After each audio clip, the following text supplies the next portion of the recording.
Hi ಎಲ್ಲರಿಗೂ ನಮಸ್ಕಾರ. Welcome to ಕನಸು ಫ್ಯಾಮ್ಲಿ ಲಾಗ್. ಈ ಲಾಗ್ನ ಮಾರ್ನಿಂಗ್ನಿಂದ ಸ್ಟಾರ್ಟ್ ಮಾಡತ್ತೀನಿ. ಇವತ್ತು ಸಂಡೇ ಇರೋದ್ರಿಂದ ನಾಷ್ಟಾಕ್ಕೆ ಅವಲಕ್ಕಿ ಮಾಡತ್ತೀನಿ.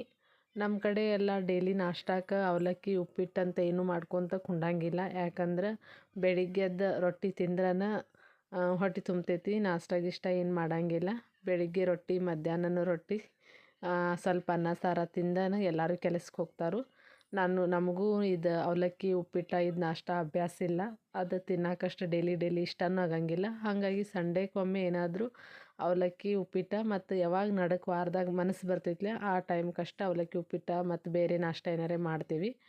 ಇಲ್ಲಾತಂದ್ರೆ ನಡಕ್ಕೆ ಡೈಲಿ ಇದೇನು ಅವಲಕ್ಕಿ ಅದ ಮಾಡಂಗಿಲ್ಲ. ಹಾಗಾಗಿ ಸಂಡೇ ಇತ್ತು ಮತ್ತು ಅವಲಕ್ಕಿ ತಿನ್ಬೇಕಂತ ಅನ್ಸಂತಲೇ ಇವತ್ತು ಅವಲಕ್ಕಿ ಮಾಡತ್ತೀನಿ. ಈಗ ಅವಲಕ್ಕಿಗೆ ಎಲ್ಲ ನೆನೆಸಿಟ್ಟಿನಿ. ಉಳ್ಳಾಗಡ್ಡಿ ಮತ್ತು ಮೆಣಸಿನ್ಕಾಯಿ, ಟೊಮೆಟೊ ಹಾಕಿ ಒಗ್ಗರಣೆ ಕೊಡತ್ತೀನಿ. ಇವತ್ತು ಮಧ್ಯಾಹ್ನ ಸ್ವಲ್ಪ ಹೊರಗೆ ಹೋಗೋದಿತ್ತು. ಹಾಗಾಗಿ ನಾಷ್ಟಕ್ಕೆ ಅವಲಕ್ಕಿ ಮಾಡಿ ಮಧ್ಯಾಹ್ನಕ್ಕೆ ಅನ್ನ ಸಾರು ಅಷ್ಟೇ ಮಾಡಿಬಿಡೋಣ ಅಂತಂತ ಅತ್ತಿರಿಗೆ ಹೇಳೀನಿ. ಅವರು ಹ್ಞೂ ಆಯಿತು ಅಂತ ಅಂದಿರು. ಅವರು ಸ್ವಲ್ಪ ಹೊರಗಡೆ ಹೋಗಾರಿದ್ರು. ಹಾಗಾಗಿ ಬೆಳಿಗ್ಗೆ ನಾಷ್ಟಕ್ಕಷ್ಟು ಅವಲಕ್ಕಿ ಮಾಡಿ ಪಟ ಎಲ್ಲ ಸಂಡೇದು ಕೆಲಸ ಎಲ್ಲ ಮುಗಿಸ್ಕೊಳತ್ತೀನಿ.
ಅವಲಕ್ಕಿ ಎಲ್ಲ ಒಗ್ಗರಣೆ ಕೊಟ್ಟು ರೆಡಿ ಆಯಿತು.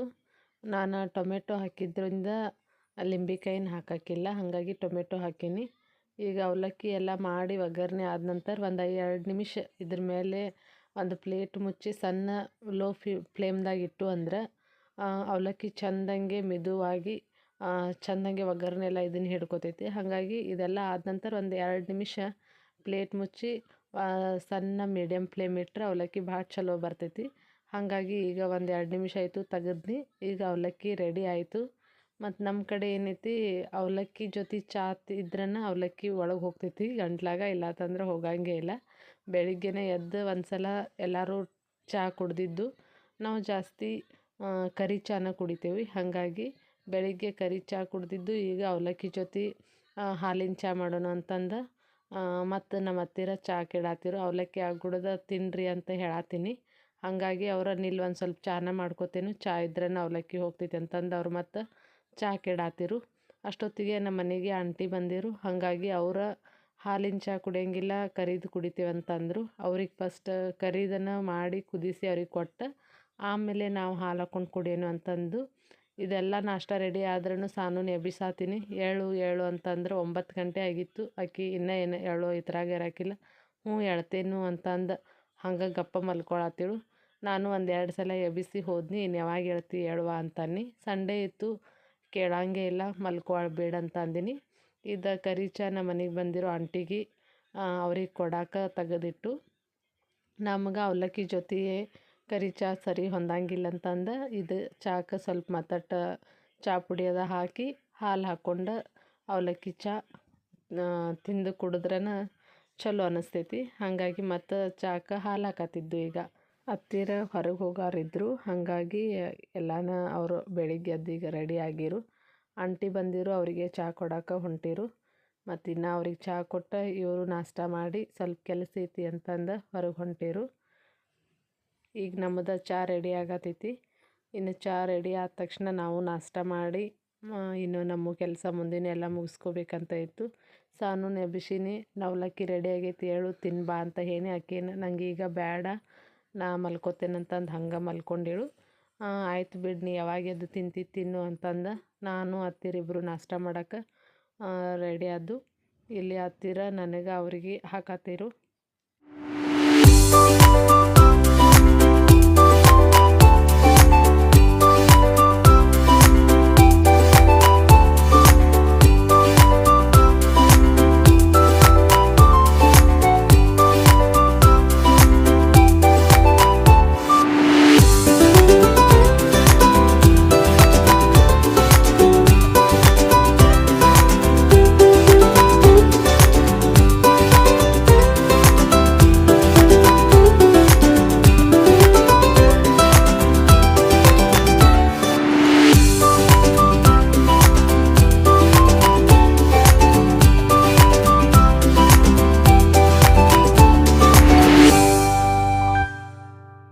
ಇಲ್ಲಿ ನೋಡ್ರಿ ನಮ್ಮ ಅತ್ತಿ ಒಂದು ಕಡೆ ಚಹಾ ಒಂದು ಕಡೆ ಅವಲಕ್ಕಿ ಹಿಂಗೆ ಎರಡು ತಿಂದ್ರೆ ನಮಗೆ ಅವಲಕ್ಕಿ ತಿನ್ನಾಗ ಅನ್ನಿಸ್ತೈತಿ.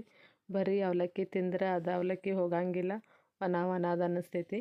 ಹಾಗಾಗಿ ಒಂದು ಕಡೆ ಒಂದು ಕಪ್ನ್ಯಾಗ ಚಹಾ ಒಂದು ಕಡೆ ಅವಲಕ್ಕಿ ಹಂಗೆ ತಿಂದ್ರೆ ಚಲೋ ಅನ್ನಿಸ್ತೈತಿ. ಈಗ ನಾವು ನಾಷ್ಟ ಮಾಡೋ ಟೈಮ್ಗೆ ರಿಯಾ ಬಂದಳು. ಬಾ ಬಾ ಅಂತಂದ್ರೆ ಅಲ್ಲೇ ನಿಂತು ನಾಚ್ಕೊಳತ್ತೇಳು.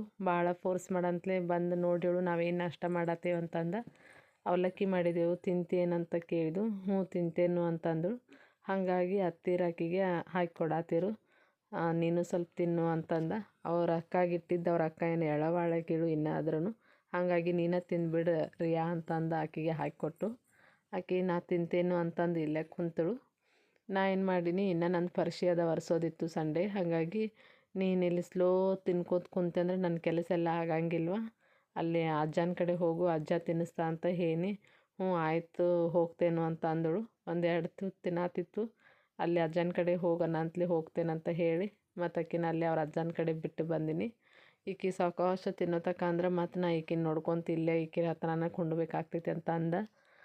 ಅಲ್ಲಿ ಅವ್ರ ಅಜ್ಜನಂತೆಗೆ ಹೋಗಿ ಬಿಟ್ಟು ಬನ್ನಿಕಿನ. ಪಾಪ ಹೇಳಿದ್ದೆಲ್ಲನೂ ಕೇಳ್ತೈತಿ ಗುಬ್ಬಿ. ಹ್ಞೂ ನೀವೇನು ಹೇಳ್ತೀರ ಅದನ್ನ ಕೇಳ್ತೇನೆ. ಹಠನ ಜಾಸ್ತಿ ಹಠ ಮಾಡಂಗಿಲ್ಲ ಆಕಿ. ಸಾನು ರಿಷಿ ಭಾಳ ಹಠ ಮಾಡ್ತಾರೆ. ಈಕಿ ಅವರಿಬ್ರಿಗಿಂತನೂ ಸ್ವಲ್ಪ ಸೈಲೆಂಟ್ ಇದ್ದಾಳು. ಒಮ್ಮೊಮ್ಮೆ ಅಷ್ಟೇ ಸಿಟ್ಟಿಗೆ ಬಂದಳಂದ್ರೆ ಕೇಳಂಗಿಲ್ಲ ಯಾರಿಗೂ, ಆದ್ರೂ ಜಾಸ್ತಿ ಏನು ಹಠ ಮಾಡಂಗಿಲ್ಲ ಅವ್ರಿಗೆ ಕಂಪೇರ್ ಮಾಡಿರ. ಶಾಂತ ಇದ್ದಾಳು. ಈಗ ಹೋಗಪ್ಪು ಅಲ್ಲಿ ತಿಂದು ಬಾ ಅಜ್ಜನ ಕಡೆ ಅನ್ನಂತಲೇ ಹೊಂಟಿದ್ದಾಳು ಅವ್ರ ಅಜ್ಜನ ಕಡೆ. ಅತ್ತಿ ಹೋಗ್ತೇನು ಬಾಗ್ಲ ತೆಗಿ ಬಾ ಅಂತಂದಳು. ಈಕಿನ ಅವ್ರ ಅಜ್ಜನಂತೆಗೆ ಬಿಟ್ಟು ತಿನ್ನಿಸ್ಬಾ ಅಂತ ಹೇಳಿ ಅವ್ರ ಅಜ್ಜಗೆ ಹೇಳಿ ನಾನು ನನ್ನ ಕೆಲಸ ಮಾಡೋಕೆ ಒಳಗೆ ಬನ್ನಿ. ಈಕಿನ ಅವ್ರ ಅಜ್ಜನ ಕಡೆ ಬಿಡಾಕೆ ಹೊಂಟೀನಿ ಈಗ. ನಮ್ಮ ಪಪ್ಪಾಗೆ ಇವತ್ತು ಸಂಡೇ ಮನ್ಯಾಗ ಏನೋ ಕೆಲಸ ಮಾಡೋಕೆ ಹೋಗಿ ನಮ್ಮದು ಹಳಿದ ಆಲ್ಬಮ್ ಸಿಕ್ಕಿತ್ತು ಅವ್ರ ಕೈಯಾಗ. ಹಾಗಾಗಿ ಅವ್ರಿಗೆ ಅದು ಆಲ್ಬಮ್ ಸಿಗಂತಲೇ ಅಂಗಡಿಯಾಗ ತೊಗೊಂಬಂದು ಹಳಿದೆಲ್ಲ ಫೋಟೋಸ್ ನೋಡ್ಕೊತ ನಾವು ಸಣ್ಣಾಗಿದ್ದೀಗಿಂದ ಫೋಟೋ ಎಲ್ಲ ನೋಡ್ಕೊತ ಕುಂತಿರು. ನಾನು ಈಕಿನ ಬಿಡಾಕೆ ಬಂದಾಗ ನನಗೂ ತೋರಿಸಿ ನೋಡು ಹೆಂಗಿದ್ರಿ ನೀವು, ಈಗ ಎಷ್ಟು ದೊಡ್ಡವರಾದ್ರಿ, ಟೈಮ್ ಎಷ್ಟು ಲಘು ಪಾಸ್ ಆಯಿತು ಹಂಗೆ ಹಿಂಗೆ ಹೇಳ್ಕೊತ ಕುಂತರು. ನಾ ಅಲ್ಲಕಿನ ಬರೀ ಬಿಟ್ಟು ಬರಾಕಂತ 2 ನಿಮಿಷಕ್ಕೆ ಬಂದಾಕಿ ನಾನು 15-20 ನಿಮಿಷ ಇಲ್ಲೇ ಮಾತಾಡ್ಕೊತ ನಿಂತು ಬಿಟ್ನಿ. ರಿಯಾಗ ನಮ್ಮ ಎಲ್ಲ ಸಣ್ಣಾಗಿರ್ತಾಯಿನ್ನು ಫೋಟೋ ತೋರಿಸ್ಕೊತ. ನಮ್ಮ ಪಪ್ಪ ಅದು ಫೋಟೋ ನೋಡೋದ್ರಾಗ ಸ್ವಲ್ಪ ಜಾಸ್ತಿ ಬ್ಯುಸಿ ಇದ್ದರು. ಮತ್ತು ಈಕಿನ ಈಗ ತಿನ್ಸಾಕೆ ತಂದು ಕೊಟ್ಟಿವ ಅಂತಂದು ಇಲ್ಲಿ ಮ್ಯಾಗ ಕುನಿಸು ಮತ್ತು ಇಲ್ಲಿ ಫೋಟೋ ನೋಡ್ಕೊತ ತಿನ್ನು ಅಂತ ಹೇಳ್ರು. ಇನ್ನು ಹಾಗಾಗಿ ನಮ್ಮ ಪಪ್ಪಾಗೆ ಆ ಫೋಟೋ ನೋಡಂತಲೇ ಸ್ವಲ್ಪ ಜಾಸ್ತಿ ಖುಷಿನೂ ಆಯಿತು, ಎಮೋಷ್ನಲ್ ಆಗಿರು. ಎಷ್ಟು ಜಲ್ದಿ ಟೈಮ್ ಪಾಸ್ ಆಯಿತು ಎಲ್ಲನೂ, ಹೆಂಗಿದ್ದಿ ಎಷ್ಟು ಜಲ್ದಿ ನೀವೆಲ್ಲ ದೊಡ್ಡವರಾದ್ರಿ ಅಂತಂದು ಹೇಳ್ಕೊತ ಕುಂತರು. ಇವ್ರು ಯಾಗ ನಮ್ಮನ್ನೆಲ್ಲರನ್ನೂ ತೋರ್ಸತ್ತಿರು, ಇವ್ರು ಯಾರು ಹೇಳು ಇವ್ರು ಯಾರು ಹೇಳು ಅಂತಂದು. ಇದು ಪಾಪ ಸಣ್ಣದೈತಿ, ಇದಕ್ಕೆ ಯಾರೂ ಗೊತ್ತಾಗಕ್ಕಿಲ್ಲ. ಎಲ್ಲರಿಗೂ ಅಕ್ಕ ಅಣ್ಣ ಮತ್ತು ಅವ್ರ ಆಯಿ ಅಜ್ಜನಿಬ್ಬರನ್ನ ಕಂಡು ಹಿಡಿಯತ್ತಿಳು. ಇಲ್ಲಿದ್ದೀಯ ಅಜ್ಜ ಇಲ್ಲಿದ್ದೀಯ ಆಯಿ ಅಂತಂದು ಅಷ್ಟೇ ಹೇಳತ್ತಿಳು. ನಮ್ಮ ಪಪ್ಪ ನೋಡ್ರಿ ಲಕಿನ್ ಒಂದು ತುತ್ತು ತಿನ್ನಿಸಿ ಆ ಕಡೆ ಫೋಟೋನ ನೋಡತ್ತಾರು. ಅವ್ರಿಗೆ ಫೋಟೋ ಮೇಲೆ ಜಾಸ್ತಿ ಇದನ್ನಿತ್ತು. ಇದು ಮಧ್ಯಾಹ್ನ ಆಗಿತ್ತು. ಮಧ್ಯಾಹ್ನಕ್ಕೆ ನಮ್ಮ ಅತ್ತಿರು ಹೊರಗೆ ಹೋಗಿರು. ಬರಬೇಕಾದ್ರೆ ಸಾನು ಬಿರಿಯಾನಿ ತೊಗೊಂಬ ಏನಾರೇ ತೊಗೊಂಬ ತಿನ್ನಕ್ಕಂತ ಹೇಳಿರು. ಹಾಗಾಗಿ ಸಾನುಗೆ ಸ್ವಲ್ಪ ಬಿರಿಯಾನಿ ತೊಗೊಂಬಂದಿರು. ಬರೀ ಹಾಫ್ ಬಿರಿಯಾನಿ ತಂದಿರು, ಹುಡುಗರಿಗಂತ ಅಷ್ಟೇ ತಂದಿರು. ಸಾನುಗ ರಿಯಾಗ ರಿಷಿಗಿ 3 ಮಂದಿನ ಕರೆದ್ನಿ. ನೀವು ತಿನ್ನಿರಿ, ಉಳಿದ್ರೆ ನಮಗೆ ಕೊಡಾಕ್ರಿ, ಇಲ್ಲಾರ ನೀವು 3 ಜನ ಸಫಿಸಿಯೆಂಟಾಗಿ ತಿನ್ನಿರಿ ಅಂತ ಹೇಳಿ. ಹಾಗಾಗಿ ಸಾನು ರಿಷಿ ರಿಯಾ 3 ಜನ ಹಾಕಿ ಕೊಡಾತೀನಿ. ಬೇಡ ನಾನು ಹಾಕೋತೇನಂತ ಅಂದಳು. ಅಕ್ಕಿನ ಹಾಕ್ಕೊಳತ್ತಿಳು. ಬೇರೆ ಬೇರೆ ತಾಟ್ನೆ ಹಾಕಿ ಕೊಡ್ತೇನಂತಂದ್ರೆ ಕೇಳಿಲ್ಲ. 3 ಜನ ಇಂಥದ್ದು ಏನಾರು ಸ್ಪೆಷಲ್ ಐಟಮ್ ಇತ್ತಂದ್ರೆ ಕೂಡೇ ತಿಂತೀವಿ ಅಂತಂದು ಒಂದೇ ತಾಟ್ನ್ಯಾಗ 3 ಜನ ಕುಂತ ಬಿರಿಯಾನಿ ತಿನ್ನತ್ತಿರು. ಬಿರಿಯಾನಿ ಅಂದ್ರೆ ಎಲ್ಲರಿಗೂ ಇಷ್ಟ, ಮನೆ ಮಂದಿಗೇ ಇಷ್ಟ. ಅದ್ರಾಗೂ ಇವ್ರು 3 ಜನಕ್ಕಂತೂ ಸ್ವಲ್ಪ ಜಾಸ್ತಿನೇ ಇಷ್ಟ. ಇಂಥದ್ದು ಚಲೋ ಸ್ಪೆಷಲ್ ಐಟಮ್ ಇತ್ತಂದ್ರೆ ಜಗಳ ಮಾಡೋನಿಲ್ಲ, 3 ಜನ ಕೂಡಿ ಚಂದಂಗೆ ತಿಂತಾರು. ಈಗ ನೋಡು, ಬೇರೆ ಬೇರೆ ತಾಟ್ನ್ಯಾಗ ಹಾಕಿ ಕೊಡ್ತೇನಂದ್ರೂ ಬೇಡ ಬೇಡ ಒಂದೇ ತಾಟ್ನ್ಯಾಗ 3 ಜನ ಕೂಡಿ ತಿಂತೇವಂತ ಅಂದ ಒಂದೇ ತಾಟ್ನ್ಯಾಗ 3 ಜನ ಕೂಡಿ ತಿನ್ನತ್ತಾರು. ಮತ್ತು ಇಂಥದ್ದು ಹೋಟೆಲ್ದಾಗಿಂದ ಖಾರ ಇದ್ರೂ ಅವ್ರಿಗೆ ಖಾರ ಹತ್ತಂಗಿಲ್ಲ. ಮನ್ಯಾಗ ಸ್ವಲ್ಪ ಅಡುಗೆ ಖಾರ ಆಗಿತ್ತಂದ್ರೆ ಖಾರ ಆಗೈತಿ ಅಂತಂದು ಊಟ ಬಿಡ್ತಾಳು. ಈ 3 ಜನನ ಹಂಗೆ ಮಾಡ್ತಾರೆ, ಎಷ್ಟು ಖಾರ ಹಾಕಿದ್ದಾರೆ ಅಂತಾರು. ಮತ್ತೀಗ ಈಕಿ ಗಿಡ್ಡಿ ಸಾರು ಹಾಕ್ರಿ, ಇದ್ರಾಗ ಸಾರು ಹಾಕ್ರಿ ಅಂತ ನಾತಿಳು. ಮತ್ತು ಇದು ಖಾರ ಹತ್ತಿರೋನು ಇದೇನು ಖಾರ ಹತ್ತಂಗಿಲ್ಲ, ಅಂಗಡಿಯವ್ರು ಇದು ಚಂದ ಆಗೈತಿ, ಟೇಸ್ಟ್ ಆಗೈತಿ ಅಂತ ನೋಡ್ರಿ 3 ಜನ ಕೂಡಿ ಸಾರು ಹಾಕ್ರಿ ನಮಗಂತ ನಾತಿರು. ರಿಯಾನಿಗಂತೂ ಚಿಕನ್ ಲವರ್ ಆಕಿ, ಮನ್ಯಾಗ ಚಿಕನ್ ತರಲಿಲ್ಲ ಅಂದ್ರನ ಸಿಟ್ಟು ಮಾಡ್ಕೊಂಡು ಕುಂತಾಳು. ಈಗ 3 ಜನ ಕೂಡಿ ಚೆನ್ನಾಗೆ ತಿನ್ನತ್ತಿರು. ಅದು ಹಾಫ್ ಬಿರಿಯಾನಿ ಇತ್ತು, ನಮಗೇನು ಇಡಕ್ಕೆ ಹೋಗ್ಬೇಡ್ರಿ, ನೀವು 3 ಜನ ಸಫಿಸಿಯೆಂಟಾಗಿ ತಿನ್ನಿರಿ ಅಂತ ಹೇಳಿ. ಹಾಗಾಗಿ ಇವರ 3 ಜನನ ತಿನ್ನತ್ತಿರು.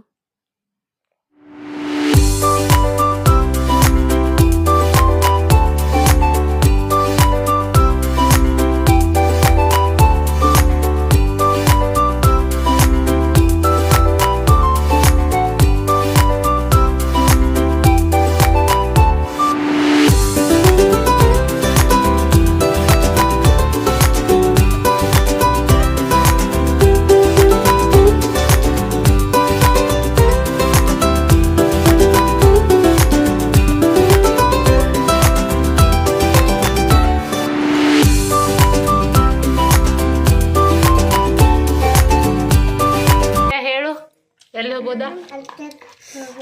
ಯಾರು ಹೇಳಿದಾರು? ನಾ ಯಾವಾಗ ಹೇಳಿದೆನು? ಹಾಂ, ಅಜ್ಜ ಹೇಳಿದೆನು? ಯಾವಾಗ? ಹಾಂ, ಈ ಲಾಗ್ನ ಇಲ್ಲಿಗೆ ಎಂಡ್ ಮಾಡ್ತೀನಿ. ಎಲ್ಲರೂ ಖುಷಿ ಆಗಿರಿ, ನಗ್ನಗ್ತಾ ಇರಿ. ನೆಕ್ಸ್ಟ್ ಲಾಗ್ನಲ್ಲಿ ಭೇಟಿ ಆಗ್ತೀನಿ. ಎಲ್ಲರೂ ಲೈಕ್ ಮಾಡಿ, ಶೇರ್ ಮಾಡಿ ಮತ್ತು ಸಬ್ಸ್ಕ್ರೈಬ್ ಮಾಡೋದು ಮರಿಬೇಡಿ. Bye friends.